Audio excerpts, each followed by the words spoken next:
Anschluss means union with Austria in German, and Hitler wanted to reunite with Austria. He saw that there were Volksdeutsch in Austria, and he saw that this was an opportunity to expand, Lebensraum. This was also a point of breaking the Treaty of Versailles. If anything, it was a win-win-win for Hitler in terms of foreign policy. Now, earlier, a few years before, in the Dollfuss affair in 1934, Engelbert Dollfuss was killed, the person who was anti-Nazi in Austrian government. See, he was replaced by a man called Kurt Schuschnigg. He is on the left-hand side. Kurt Schuschnigg is not the same as Engelbert Dollfuss. In fact, he is much more Nazi sympathiser. I mean that in that he is willing to work with the Nazis. And early on in Kurt Schuschnigg's career as Chancellor of Austria, the Nazis got in contact and made deals with Kurt Schuschnigg to basically allow Nazis to get government positions in Austria. This meant that the Nazis could, control Austrian politics, spread their ideas in spread their ideas in Austria more clearly. And later on, it was found out that the Austrian Nazis that were now in government were trying to overthrow Schuschnigg, and in fact were putting threats on his life. This scared Schuschnigg, and he actually ran away to meet Hitler in his, his holiday home in the Austrian hills to discuss what to do. And what Hitler managed to do was that a scared Schuschnigg means that Schuschnigg will agree to anything he wants. And Hitler got Schuschnigg to agree to a number of policies that gave the Nazis more power in Austria. The Nazis gained all this power by scaring the people in charge, specifically Schuschnigg.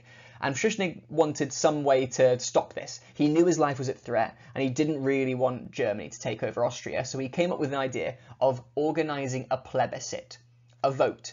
He thought, if the people of Austria vote against Hitler, then I will be safe, I'll be fine. Well, it was not me that told Hitler no, it will be the people that told Hitler no. So a plebiscite was put in place. Now, the Nazis had quite a lot of power in Austria at this point. Actually, they were able to argue for the plebiscite to be pushed back so that the Nazis could prepare for it. And as well as that, they were able to move their army into Austria.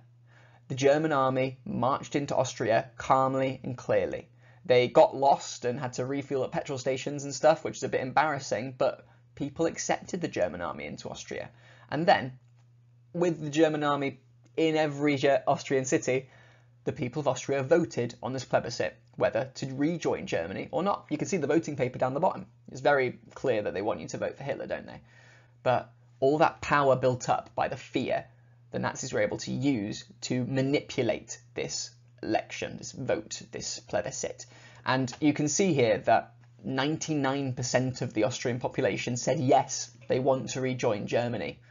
Now, whether this was done with a gun put up against everybody's head because the army had moved in is debatable. But what you can assume here is that Germany almost forced Austria to join it. And Schuschnigg lost his job. Schuschnigg was now thrown out, basically, because now Austria was now again a part of Germany. Anschluss had been achieved. But this is another break of the Treaty of Versailles. Other countries had to kind of deal with this because not many of them could accuse this of being illegitimate. 99% of the people said they wanted to join Germany. Who is Britain and France to say that Austria cannot join Germany when that many people want it to happen? It's not a good look. So many of these other countries left it alone. They let this policy of appeasement happen that Hitler was allowed Austria. Because admittedly, what's wrong with letting these countries join together? It's not like they're hurting anybody else, are they? Hitler gained 100,000 soldiers to add to his army.